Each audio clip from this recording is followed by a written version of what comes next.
This is a Fatal 4 podcast.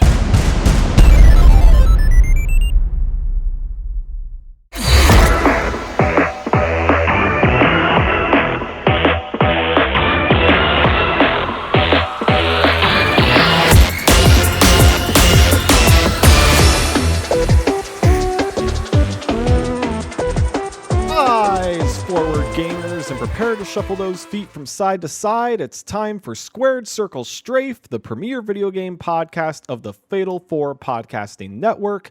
I am your host, Pro Wrestling Noah, aka Noah Stewart, and it's time to talk about video games. Hello, everyone. Welcome into the podcast. Hope you're having a good start to your week.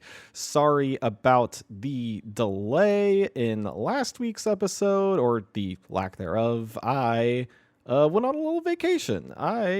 With my wife, we went to St. Louis, Missouri, to go see a concert. We've heard of the band Ludo. Don't blame me if you haven't. It's not even like I'm a cool indie band listener or whatever. It's just they were a like an emo band when I was growing up, and they were like even like a C tier. Like I think they had one music video that played on Fuse TV for You're Awful, I Love You was like their big single. And you know, I've met maybe one person that I didn't grow up with that has at least heard of them. They're not a very popular band, but they're a very fun band. And there was also a band of which was the first concert that me and my wife went to when we were still dating. And it was a blast. They don't go on tour anymore. They do one show a year in their hometown of St. Louis, Missouri, and it's a like big blowout, like 3-day festival, Halloween themed concert event. We only went for the one night, the opening night on Friday, but it was, man, their production for that one concert they do a year is fantastic. And they played all the hits, which, you know, we grew up and well into our adulthood listened to the two major albums that they put out like back to back all the time. So we are very familiar with their whole suite of music. So it was so much fun. And also it was my first time in St. Louis. It was actually, I think, my first time. I've spent most of my life in Texas, so I haven't really experienced places that have more than 2 seasons. Really, I got to experience some fall, got to see some trees with different colored leaves, which was amazing. We took some pictures of us, frolicking through the field and posing next to trees. It was beautiful. Oh, great time. Yeah, but that's where I was. Sorry, I didn't record the podcast last week. I was on a plane. I was getting back, but I'm here now. And I also, did some stuff over this past weekend too. I went to the zoo as of the morning of I am recording this.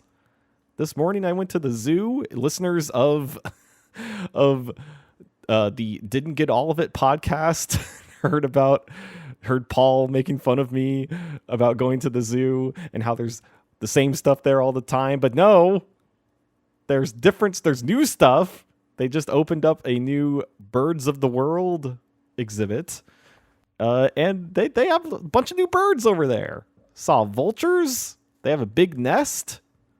Saw they got a new enclosure for the flamingos and the spoonbills. Got some ducks floating around in there. The vultures had like these little like brown birds that were making a nest next to their big nest. It was adorable. Oh, it was so cute. Yeah, birds. They're neat. Look, you can look out your window right now and probably see some birds, but you can see more exotic, more interesting birds at the zoo, specifically at the Houston Zoo. They also had a like little North America. They were all like petitioned off by like, here's the South American birds, here's the North American birds, here's some African birds. The North American birds, they just had like a blue jay in there, which I thought was kind of silly because like I can see a blue jay in like a backyard somewhere. I just go over to my friend's house and see a blue jay. go to my parents' house and see a blue jay. But they also had these little like round guys. I forget what they're called. They had finches, but they're also these like kind of bigger round guys. They're just all running around. They're so cool. Anyways, birds.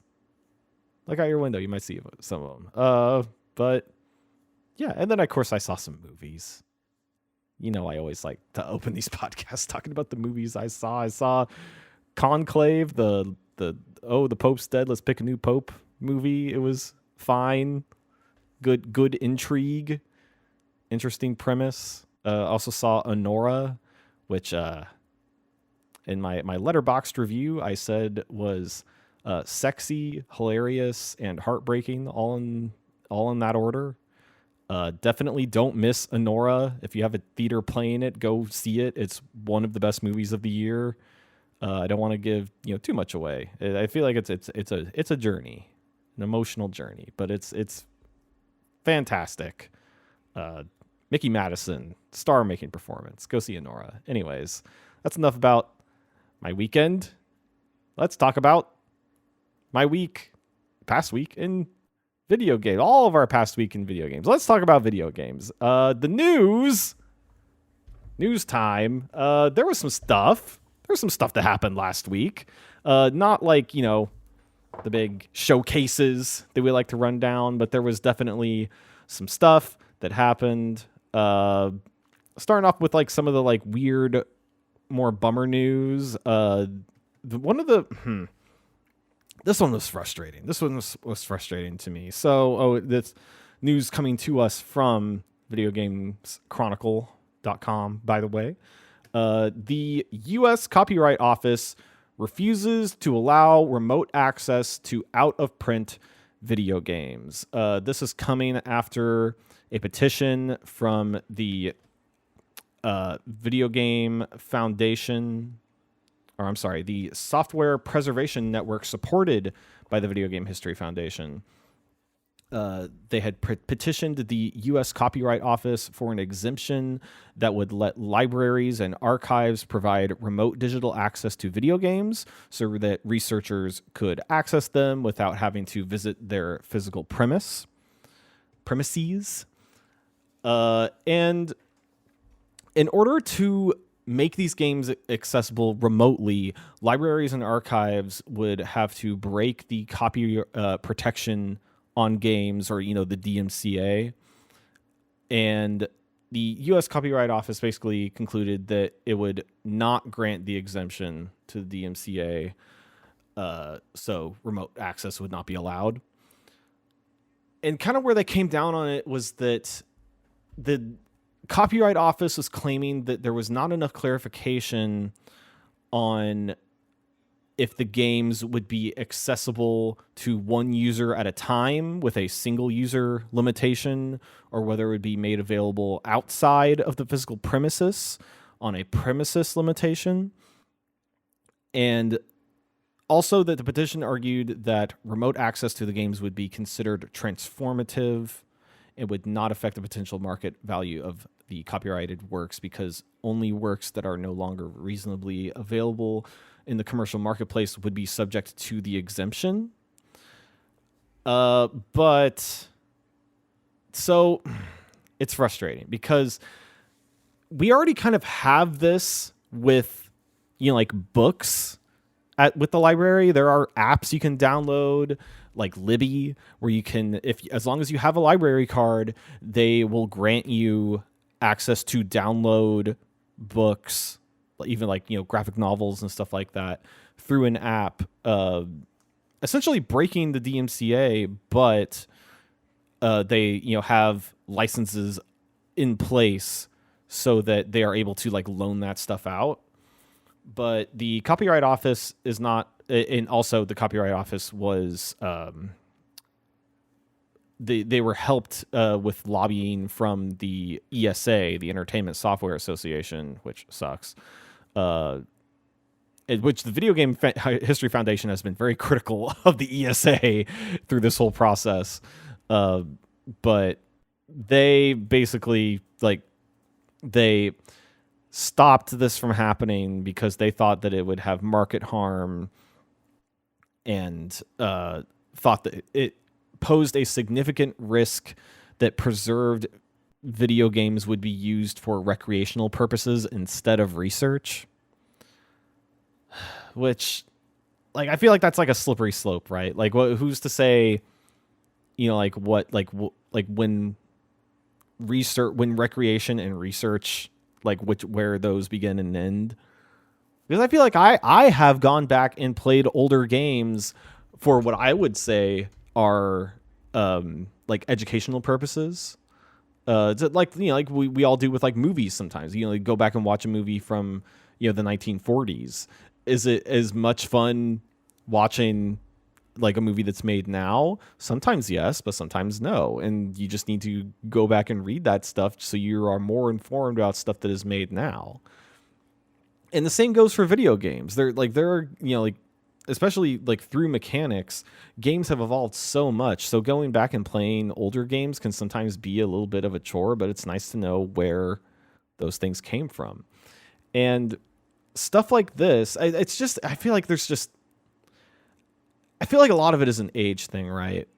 Because there are like the generations who are still like super in charge of like government stuff like that are still so old that they're not at an age where they grew up with video games, but a lot of us coming up now are.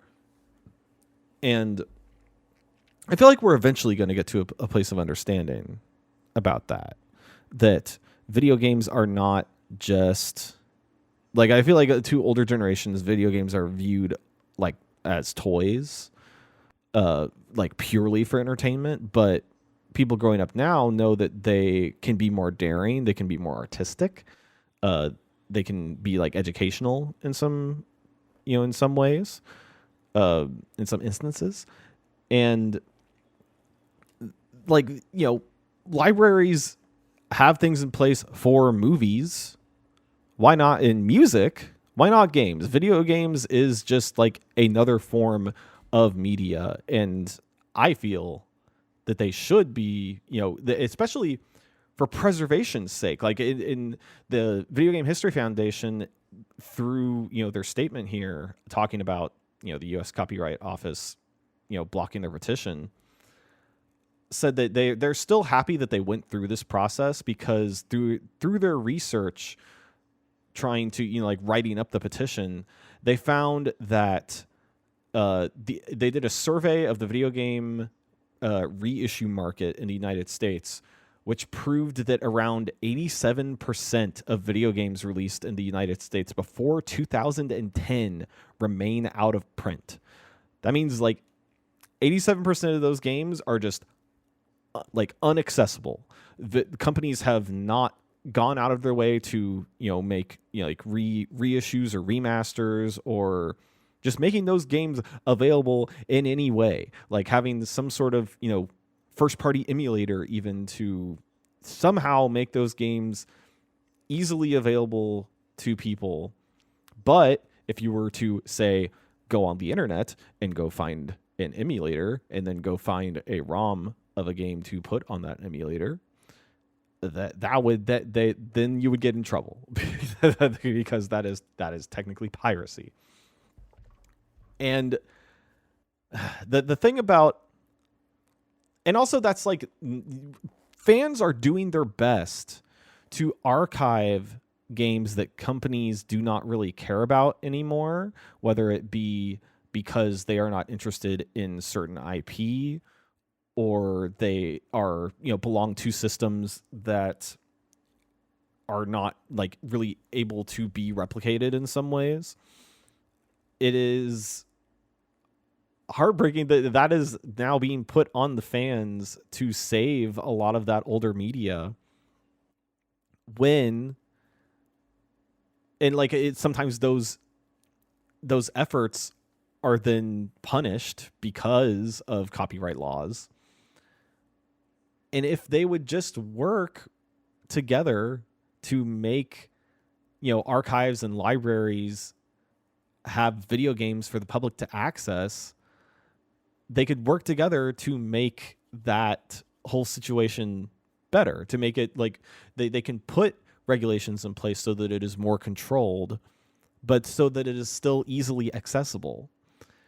And the games are out there. The games are on the internet. The video games will find a way to reach the people. It is especially if you have access to the internet and a computer and you know how to do some Googling, it is not hard to find ways to play old video games on your computer. There are many ways to do that.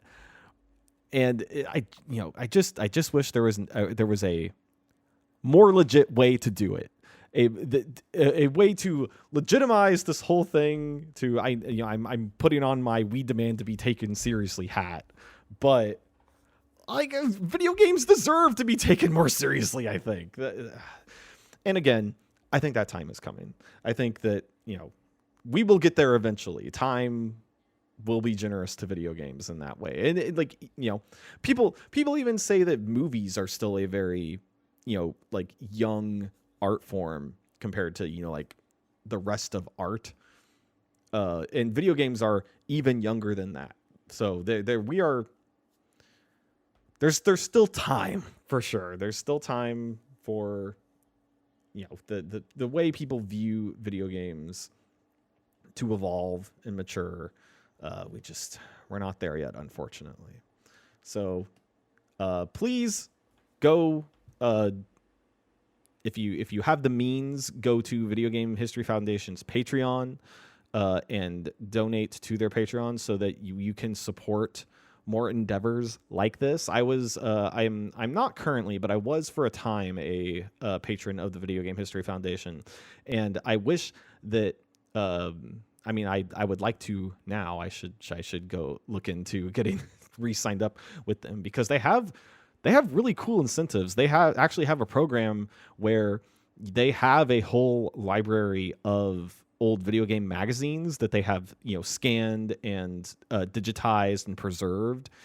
And once they've scanned them, they are now preserved. So then they have a service now where you can sign up for what's basically a subscription, where they will once a month send you a random copy of an old video game magazine that's yours to keep, which is super cool. And I would like to maybe do something like that. That's right. Oh, that's something I forgot. I didn't write this down in my notes, but there is a Electronic Gaming Monthly Kickstarter happening right now that I need to go support. That is a compendium of every single issue of Electronic Gaming Monthly. It has like little blurbs, and it's like a big encyclopedia about EGM. And when you support, you get this nice big book, and then when you support them, you also get access to a digital library of every single issue of EGM.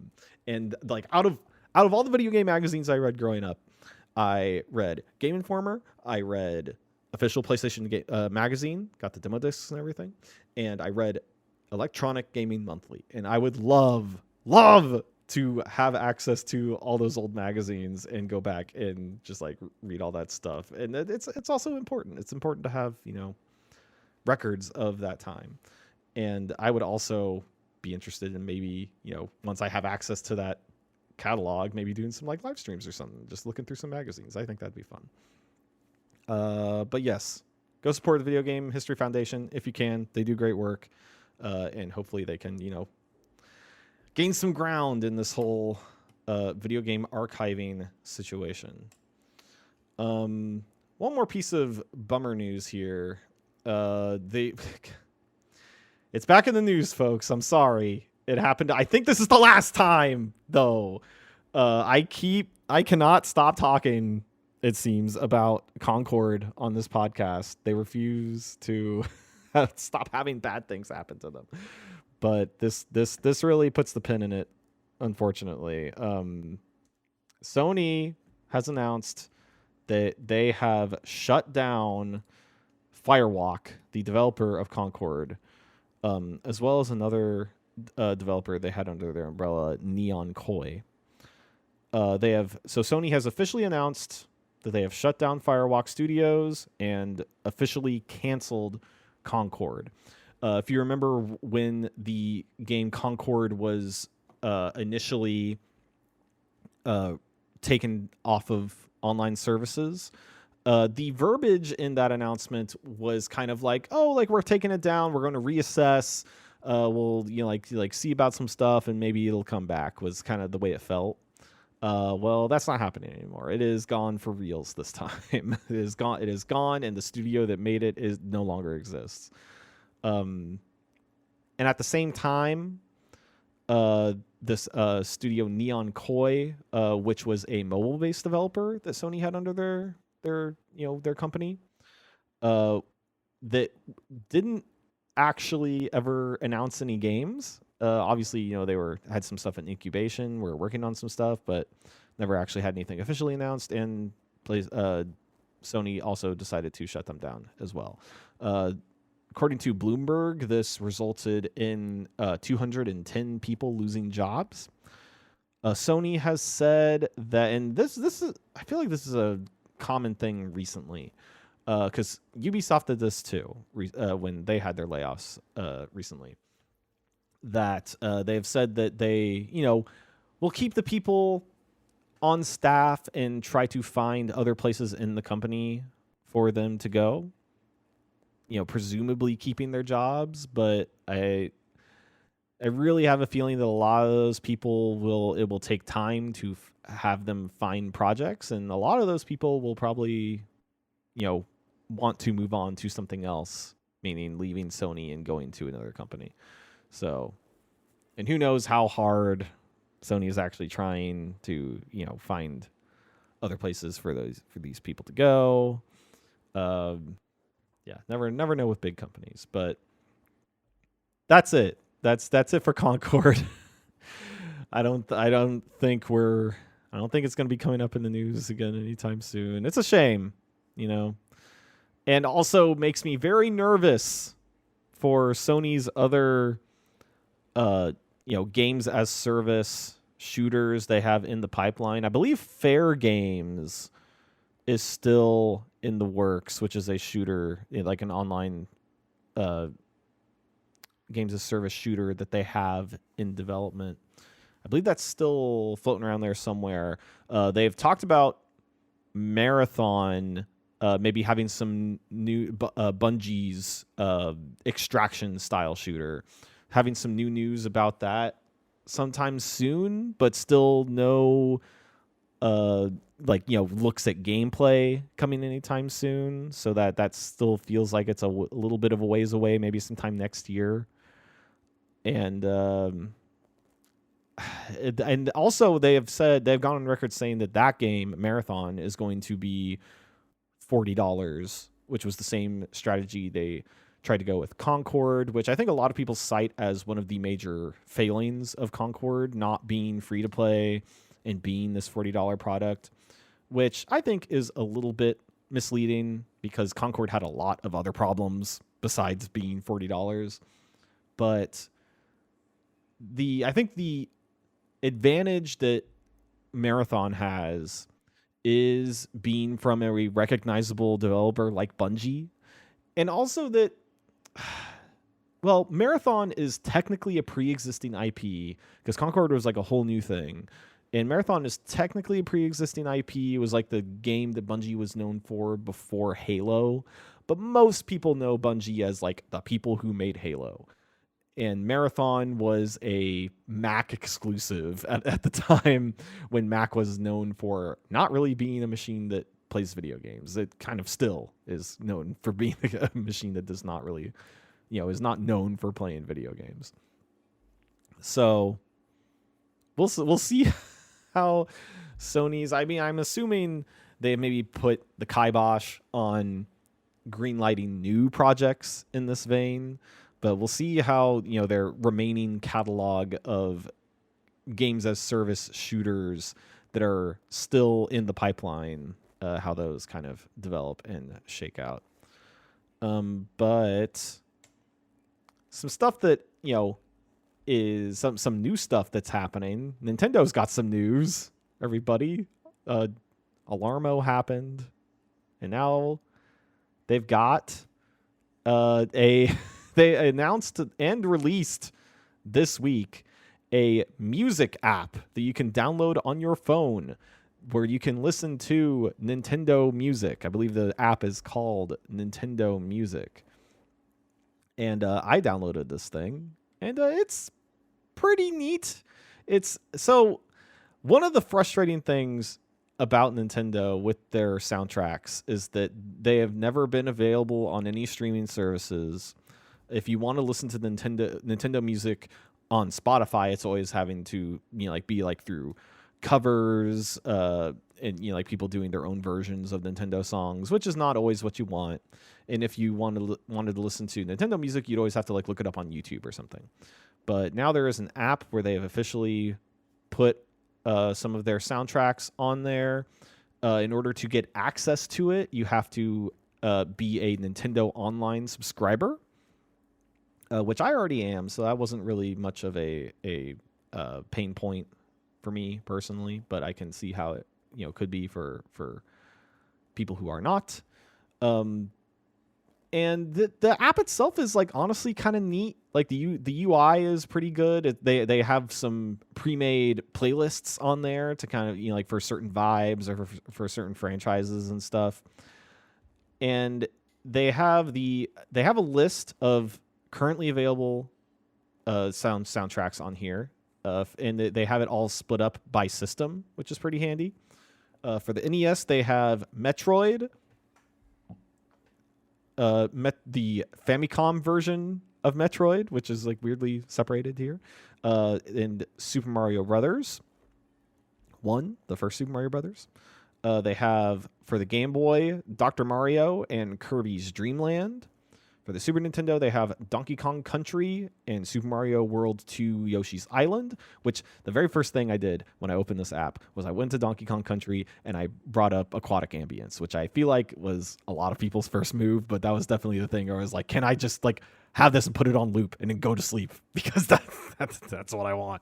For the N64, they have Legend of Zelda Ocarina of Time and Star Fox 64. They have, for the Game Boy Advance, Fire Emblem, The Blazing Blade, which I believe is the first Fire Emblem on Game Boy Advance, which that thing has a whopping 100 tracks. Jeez. That's like, it says here 210 minutes worth of music for the Fire Emblem Game Boy Advance soundtrack. That's nuts. For the GameCube, they have Metroid Prime. Nintendo DS, they have the Nintendogs soundtrack, which was the second thing that I went and listened to when I brought up this app. They also have the soundtrack for the Tomodachi collection. On the Wii, they have Super Mario Galaxy and the Wii channels, which I also spent some time with. And the most beefy section they have is for the Switch. They have Animal Crossing New Horizons, Kirby Star Allies, The Legend of Zelda Breath of the Wild, Mario Kart 8 Deluxe, Pikmin 4, Pokemon Scarlet and Violet, Splatoon 3, Super Mario Bros. Wonder, and Super Mario Odyssey. And they also have some upcoming tracks to be added. Some of these are Donkey Kong Country 2, Diddy Kong's Quest, F-Zero X, Legend of Zelda Skyward Sword, The Legend of Zelda The Wind Waker, Splatoon 2, Super Mario 64, and Wii Sports. Very excited for that Wii Sports soundtrack. So it's nice to have these things available now on like through an app on the phone that I can just like hit play, close, the screen on my phone and just have it play. But it's also so frustratingly Nintendo to do this, to have a super proprietary way, just like it's like a clear like not understanding of the way that like normal companies operate through the internet. Nintendo has always had a weird time with that, in like a weird way that they choose to operate their IP. And the other thing that is very concerning about this is that it feels like now that this is available through like a service that you have to pay for, like their membership, that they now have it feels like they have reason to be more litigious when their music pops up on stuff like YouTube. So, or even like some of the covers of the songs on Spotify. I don't think any of that stuff has started happening yet. But I wouldn't put it past Nintendo to, start being more aggressive towards stuff like that. So we'll see. The app's neat, at least. I'm enjoying using the app, but they could have just put it on the streaming services. Why do they gotta be weird? Why does Nintendo gotta be weird? Speaking of Nintendo being weird, well, this is Nintendo kind of being cool, at least. Speaking of Nintendo releasing things or announcing things, Nintendo announces that Xenoblade Chronicles X is getting a remaster for the Switch. Xenoblade Chronicles X Definitive Edition. Xenoblade Chronicles X, for those who don't remember, was a game for the Wii U that came out, I believe, something like 2013, 2014. Was a big open world RPG in the style of Xenoblade Chronicles, but is, I believe, so this came out in between Xenoblade and Xenoblade 2. I believe Xenoblade 2 came out on the Switch, and is considered a spin-off of the Xenoblade Chronicles games. There's you got people in mechs, I think, is the big thing with this game, and on the Switch you had your fun inventory that you could access through the Second Serene experience on the tablet. I think this game is a fan favorite. I don't know if it was necessarily a critical favorite, but this also kind of marks what was kind of the last major title for the Wii U that had not yet been ported over to the Switch. So I think Nintendo with this release is kind of officially saying okay, Wii U fans, we did it. Everything you could possibly care about is over here now. So we did the job. Here you go.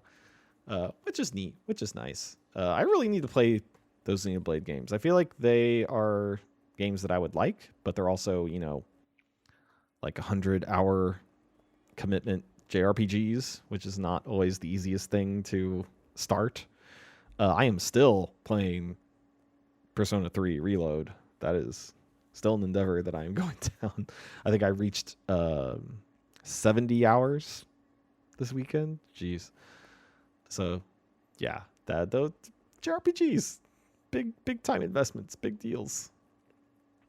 But Xenoblade Chronicles X coming around the corner. Also, the way that Nintendo announced this was also weird because they didn't do it in a Nintendo Direct or anything like that, or even just an announcement trailer or something. No, they did it with a tweet. They tweeted out the announcement of this game, and they had a trailer as well to accompany that tweet. But it was just you couldn't wait, Nintendo. You couldn't wait for your next Direct to kind of have this seem a little bit more important, a little more big. But whatever. Speaking of video games getting announced, if you remember, I think it was 2 weeks ago, we talked about there was a rating through I believe a Taiwanese store for what seemed to be a Death Note game for the PlayStation. And they have officially, as of this past week, announced that Death Note game. It is Death Note Killer Within, coming to the PS5 and the PS4. And it is a social deduction game that you play online with 10 other players. And I brought up the trailer, and folks, it looks like Among Us. It looks like Death Note flavored Among Us, where it's kind of the thing that L would do in the show. If I guess I have to explain what Death Note is for the non-anime people out there. For the non-weebs out there, Death Note is a shonen anime where there is a guy who has a notebook that whoever's name he writes in the notebook will die in the fashion that they write down in the notebook.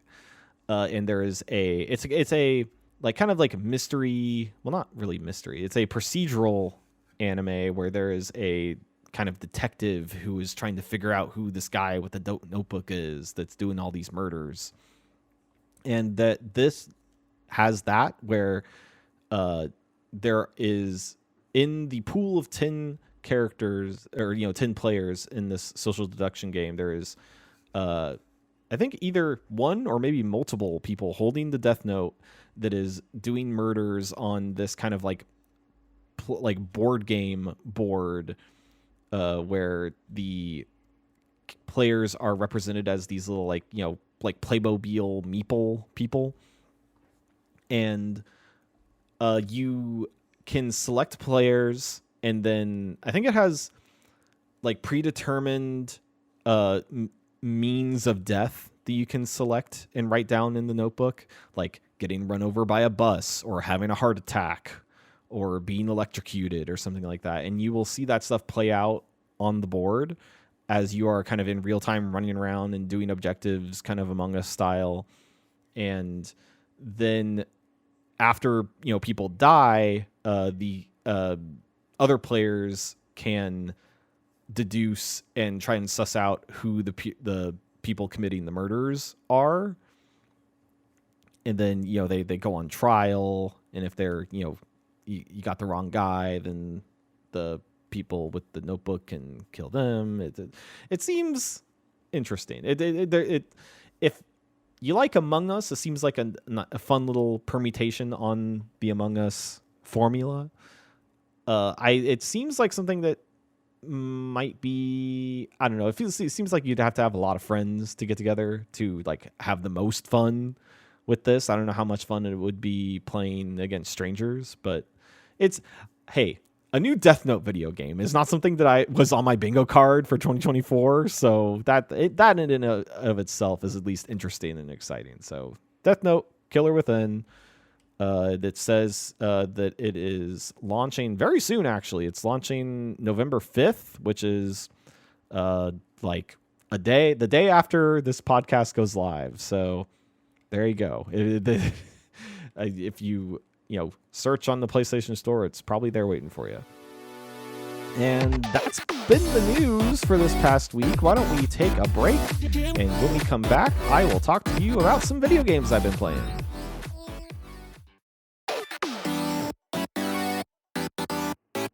And we're back, and it's time for me to tell you about some of the video games that I've been playing. And folks, I just want to say I did it. I fulfilled a dream of mine, which was when I went on that vacation to St. Louis. I took a plane, and I was finally able to bring my Steam Deck onto the plane and play some Balatro while listening to a podcast on the plane. And let me tell you, that is one of the best plane experiences I have ever had. Balatro is it's so good at just making time melt. Just putting, like, you puts your brain in the hyperbolic time machine or hyperbolic time chamber, and just like, oh, 3 hours have passed, huh? Weird. Anyways, like, it was so good. Yeah, Balatro on Steam Deck, pretty good. On that plane ride, I finally got all of the like base difficulty stakes on all of the like base color decks, and I got like the red stakes unlocked for all of those. I messed around with some of the red stakes difficulty on some of those decks, but right now I'm mostly focusing on completing the base stakes for the spectral deck, which I'm starting to think of maybe moving on to. I think it's the black and white deck, or no, the black and red deck that lets you just like play flushes out the wazoo, because I think it's only hearts and spades in all for like all 42 or 52 cards. So you can just like suit or do flush hands all the time, man, Balatro's so good. Balatro's so damn good. It's top 3 of this year, easy. We'll see when we get to the end of the year, but holy cow, it's so good. It's so good. Other games been playing. I played a little bit more of UFO 50 on that Steam Deck as well. Most of the games I've played or have been on Steam Deck. I have also been playing Persona 3 Reload still, but not really much new to say there. Just still liking that. That's on PC through the Xbox app, but on that Steam Deck, played a little bit more of UFO 50. I played Mortal in the UFO 50 collection. Mortal, and that's MORTOL, is a pretty neat game. That's like the best part about UFO 50 is just seeing all of these like really unique concepts all thrown together. And Mortal is a game where it's a side-scrolling platformer, 8-bit style, obviously, UFO 50. And it's a side-scrolling platformer, and you have 20 lives. But the thing is that you are actually like a whole like kind of group, like big army of guys. And you have 3 abilities. You can shoot yourself straight forward, like kind of like you turn yourself into a projectile basically and shoot across the screen. You can blow yourself up, or you can turn to stone and like break stuff under you. But when you do those you activate those powers, it like kills your character. So you are using these powers to basically like chart paths forward in these levels, knowing that you are immediately going to spawn your next life and then use like however you activated those powers to progress forward. So say there is a platform that is just out of your reach, and there's, it's like a big wall that you'd have to scale, but your jump is not tall enough to get over that wall. So you would then need to shoot your, essentially your corpse into the wall, creating a platform, and then the new guy that spawns jumps on that corpse and is able to now scale the wall. There's obstacles that you have to blow up with your body. There are spikes that you are only able to traverse once turning yourself to stone and then using your stone corpse to jump over the spikes. It's really neat. And also the lives carry over the entire game. And I believe there's 20 levels that you have to complete, and you have 20 lives. And there are like life pickups, like, hey, here's like this pickup will give you like 7 extra guys. And that's really important because you are using a decent amount of guys per level by the time you get to the end of these levels. It's a neat concept. I don't know, I might suck at it. I think I got to maybe like level 7 or so before I ran out of lives. I need to do another run at it, but it's really neat. And I think it's also one of the games in the UFO 50 collection that will, as I play later games in the collection, I think there's actually a sequel to Mortal. There's Mortal 2, and I'm really interested to see kind of what the evolution of that concept is. I really need to spend more time with UFO 50. Now that we're kind of out of the Halloween season, I'm feeling less beholden to spend time with spooky media, which I'm not going to all the way disengage from spooky media because I'm a spooky boy. I love spooky things, but I'm feeling less of a responsibility to the season to play spooky stuff. So I think I'm gonna try to set aside more time to play UFO 50 coming soon. I also played.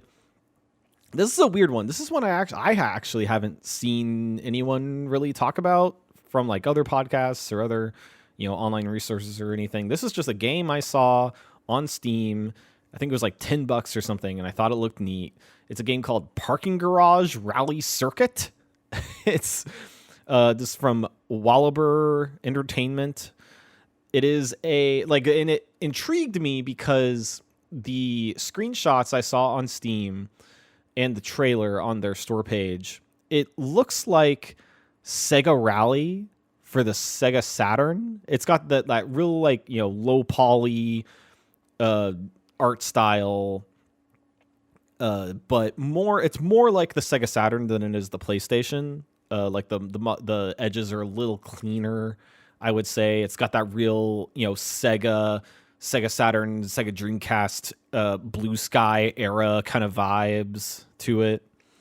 And the game is you are in basically a rally car, kind of, and the racetracks are all set in parking garages or parking lots, mostly parking garages, because that allows for elevation in the tracks, and it is a very drift heavy game. It's super neat because when you first boot it up, it gives one of the first things it does is it gives you options for how you want the game to be presented.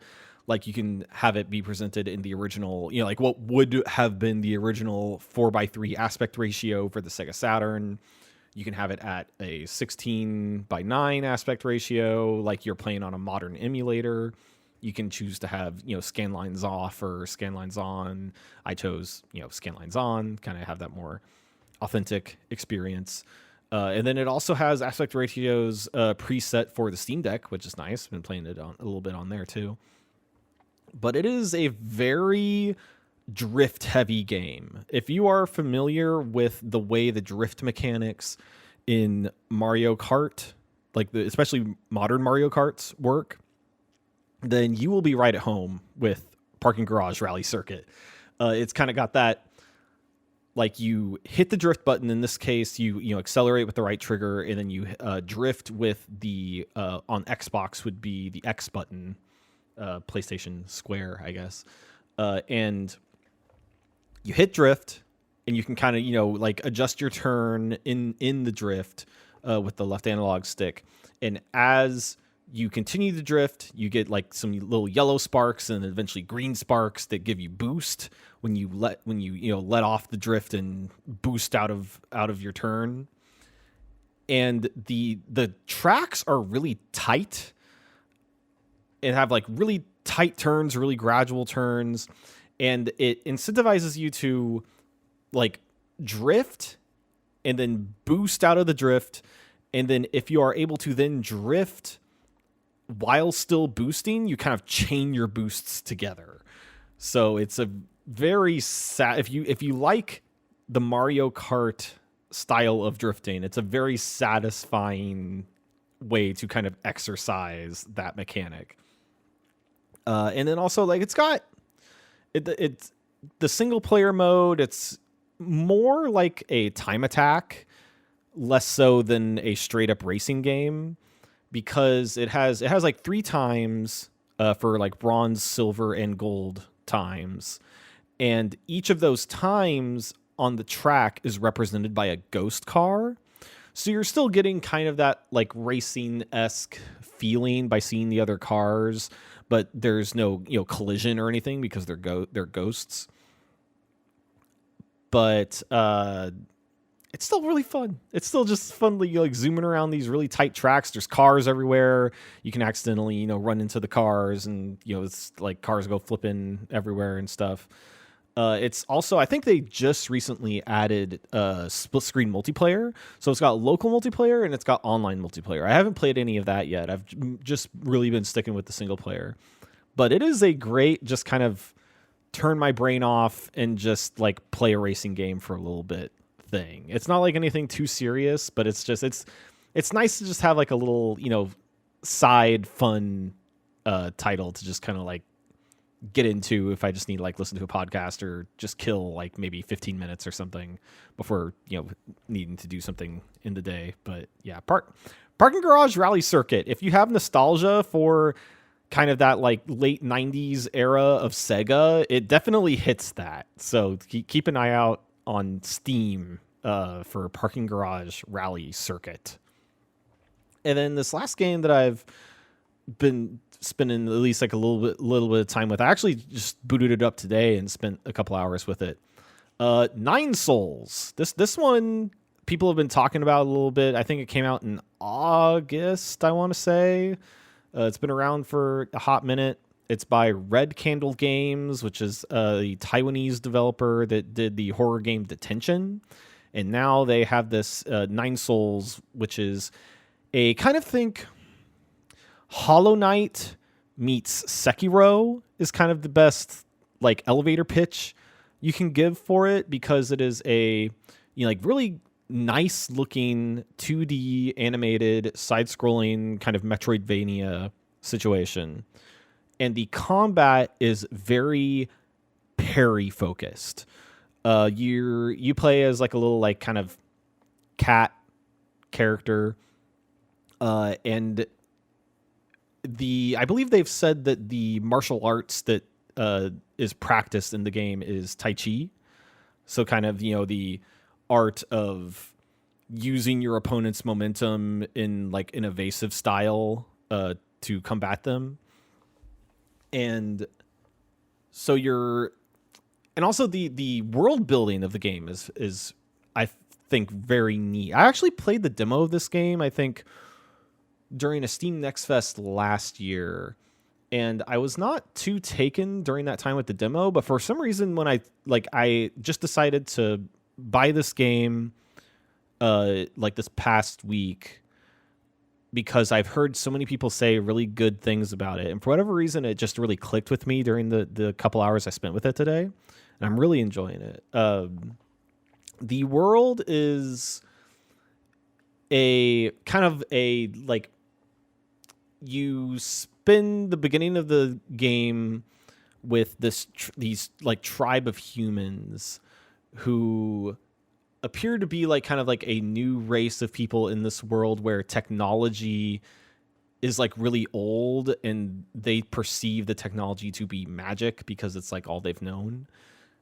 And your character is kind of like the precursor to the race that like made the technology.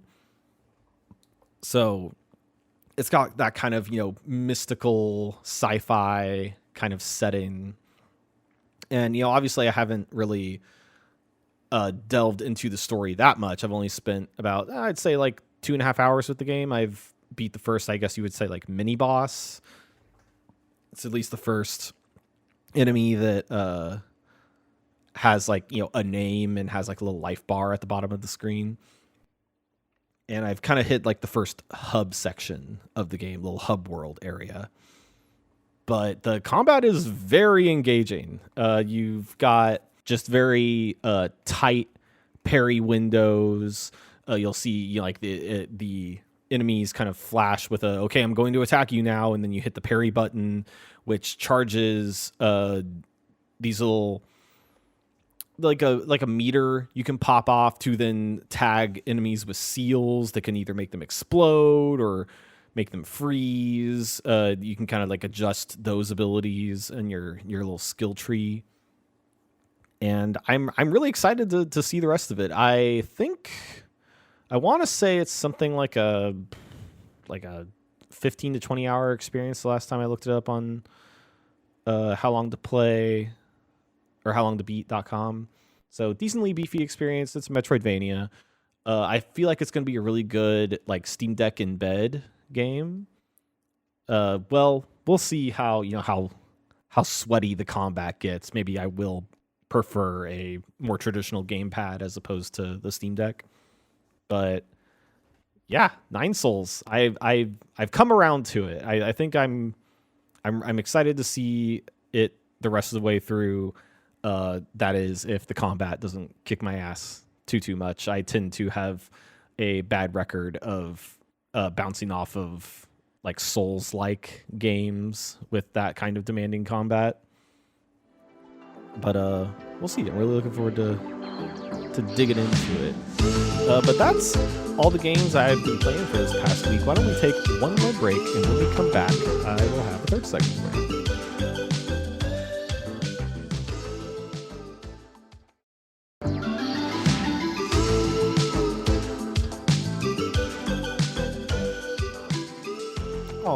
Welcome back, and it is time for our third segment, the Strafe Shuffle.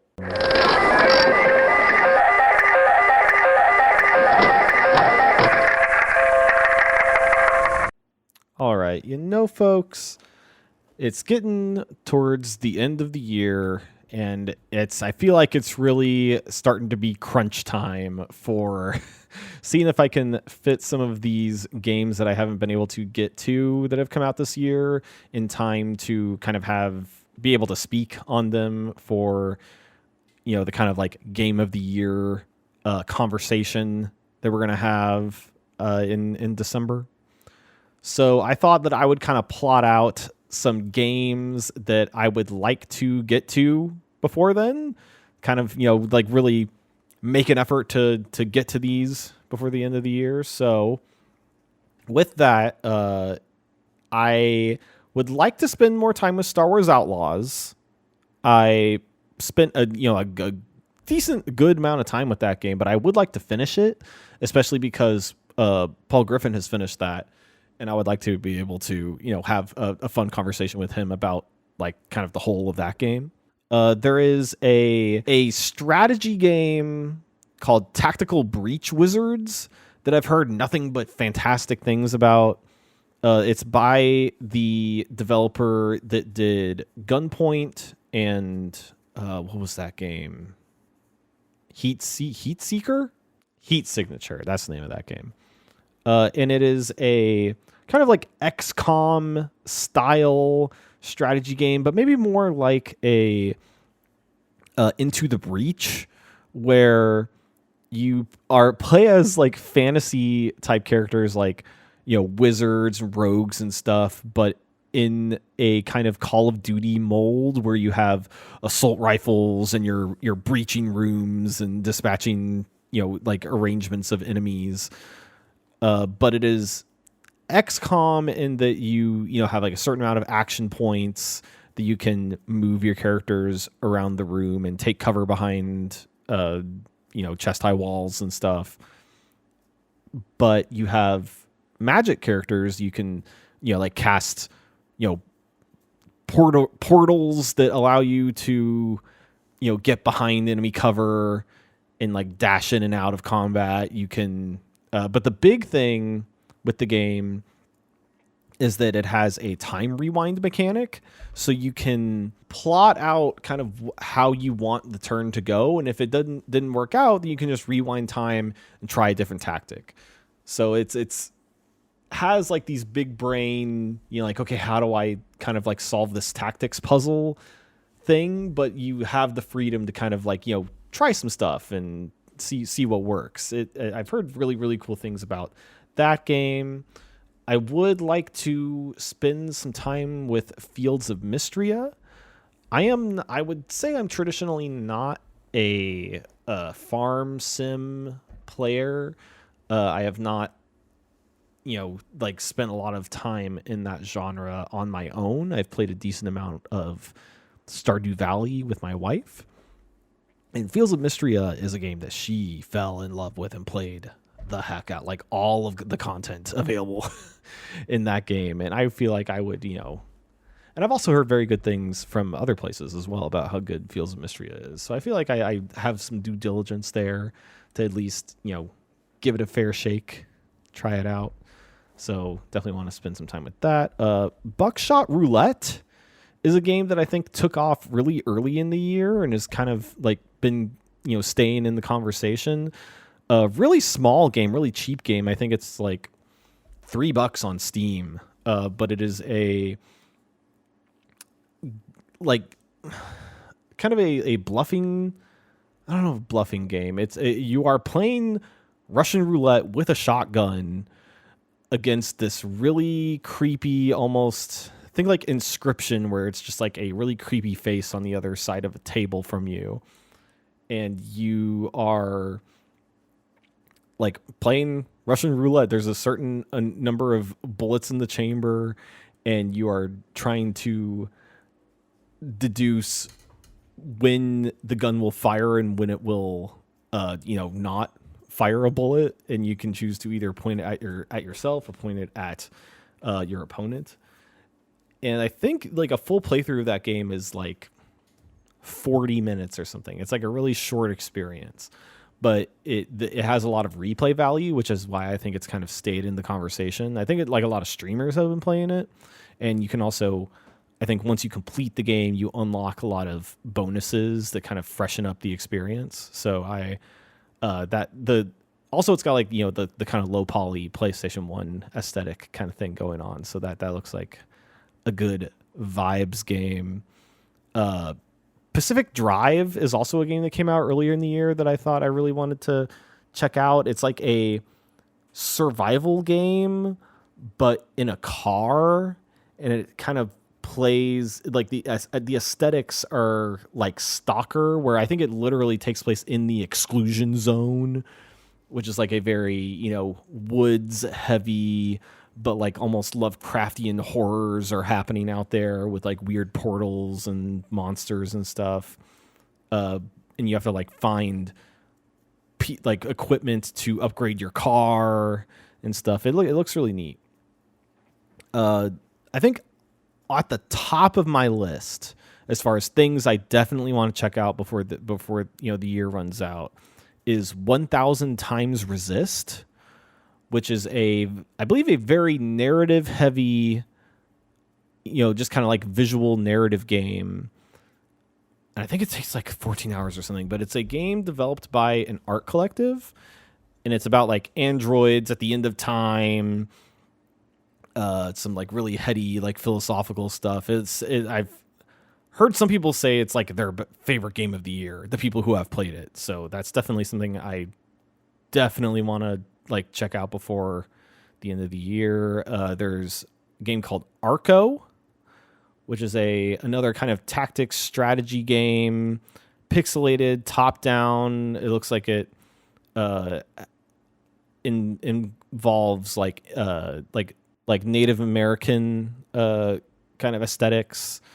I don't know a ton else about it other than that, but I've just heard it's like a really solid, really good, you know, tactics strategy game like that. So, and then the game that I feel like I am just like dreaming of checking out more than we'll probably have time to check out realistically is Metaphor ReFantazio, because I feel like I am just fighting for my life to finish Persona 3 Reload by the time the year is over. And this is another giant JRPG from the same studio that brought you Persona 3 Reload. But also, similarly to 1000 Times Resist, I have heard people say that this is potentially a game of the year. Like it's that good. Like the you know, Atlas has done it again. They've put out one of the greatest JRPGs of all time. And that's that. I really wish I could make time for that game, but I just don't know if I'm going to. But that's you know, wish I could make it happen. Don't know. But yeah, that's pretty much all the games that I am hoping that I can get to by the end of the year. And I don't know. I doubt that I'll get to all of them, but there's definitely some on there, like specifically Star Wars Outlaws, Buckshot Roulette, 1000 Times Resist. Those are like the ones that I really, really want to like nail down and actually try and get to. So we'll see if that actually ends up happening. But that's the end of the show, folks. Thanks for listening to Squared Circle Strafe. Leave us a nice review on Apple Podcasts if you like the show. You can follow me on Twitter at OozyNeon. If you want to catch more of me talking about some real nerdy stuff, you can follow the Didn't Get All of It podcast to hear me and the rest of the Fatal 4 hosts talk about the latest and greatest in professional wrestling. You can also sign up for our Patreon to get exclusive access to our Discord, as well as bonus content and the satisfaction of supporting independent podcasting media. Head to patreon.com/Fatal4Pod. That's Fatal, F-O-U-R Pod. Thanks again for listening, and as always, enjoy your gaming.